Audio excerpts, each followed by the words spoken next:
तो इस पूरे मामले की जांच चल रही है। कमेटी का गठन कर दिया गया है। पुलिस भी आरोपियों से पूछताछ कर रही है। आगे बढ़ते हुए अब बात करेंगे मोदी के मिशन 2024 की।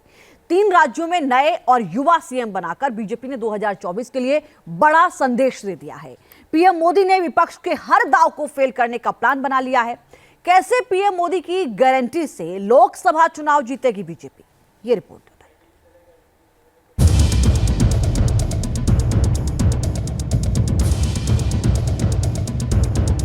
आपसे जो वायदा बीजेपी ने किए हैं वो 100% पूरे किए जाएंगे।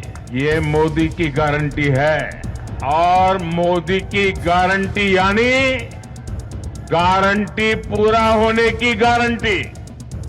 ये पीएम मोदी की गारंटी है कि मध्य प्रदेश, छत्तीसगढ़ और राजस्थान के विधानसभा चुनाव में बीजेपी ने जीत हासिल की।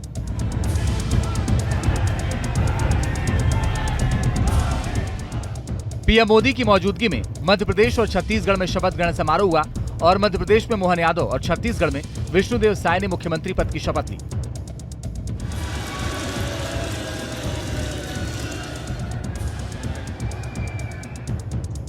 और अब इंतजार है राजस्थान में शपथ ग्रहण समारोह का। एक बार फिर पीएम मोदी और गृहमंत्री अमित शाह की जोड़ी ने तीनों राज्यों में जीत का परचम लहराकर विपक्ष को साफ संदेश दे दिया है कि उनकी चुनावी रणनीति की काट खोज पाना विपक्ष के बूते की बात नहीं है। सबसे बड़ी बात यह कि जिस तरह तीनों राज्यों में सीएम पद पर नए चेहरों को तरजीह दी गई है, उसने पीएम मोदी के प्लान 2024 का खाका भी खींच दिया है। कुछ लोग तो कह रहे हैं कि आज की इस हैट्रिक ने 24 की हैट्रिक की गारंटी दे दी है। बीजेपी ने 2024 के लोकसभा चुनाव की तैयारियों को लेकर दिल्ली में बड़ी मीटिंग बुलाई है।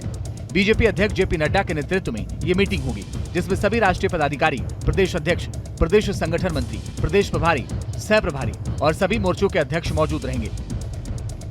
माना जा रहा है कि इस मीटिंग के बाद बीजेपी पूरे दमखम के साथ लोकसभा चुनाव की तैयारी शुरू कर देगी। तीनों राज्यों में जीत का सबसे बड़ा अहम फैक्टर है पीएम मोदी का चेहरा, उनकी गारंटी। प्रधानमंत्री मोदी ने एमपी, छत्तीसगढ़ और राजस्थान के सीएम चेहरों के जरिए क्या संदेश देने की कोशिश की है, ये समझना जरूरी है।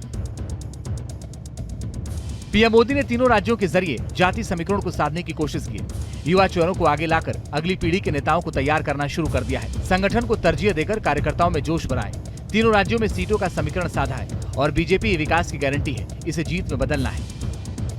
बीजेपी ने तीनों राज्यों के सीएम बनाकर पूरे उत्तर भारत में जाति समीकरण को साधने की कोशिश की। राजस्थान में भजनलाल शर्मा ब्राह्मण समुदाय से हैं। बताया जा रहा है कि भजनलाल शर्मा को सीएम बनाने की रूपरेखा पीएम मोदी ने पहले ही तैयार कर ली थी। उन्हें विधायक का चुनाव खास तौर पर इसीलिए लड़वाया गया था। माना जा रहा है कि ब्राह्मण सीएम बनाकर बीजेपी ने हिमाचल प्रदेश समेत उत्तरी राज्यों में इस वोट बैंक को साधने की कोशिश की है।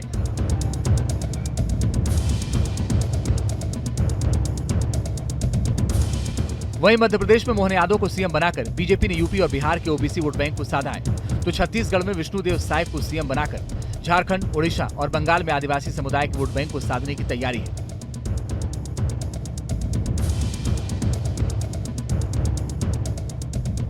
मध्य प्रदेश, राजस्थान और छत्तीसगढ़ में लोकसभा की 65 सीटें। साल 2019 में बीजेपी ने 65 में से 62 सीटों पर जीत दर्ज की थी। बीजेपी की कोशिश है कि इस बार भी इन तीनों राज्यों में जहां क्लीन स्वीप हो, वहां पड़ोस के राज्यों में भी जाति समीकरण के जरिए सीटों की संख्या को बढ़ाया जा सके।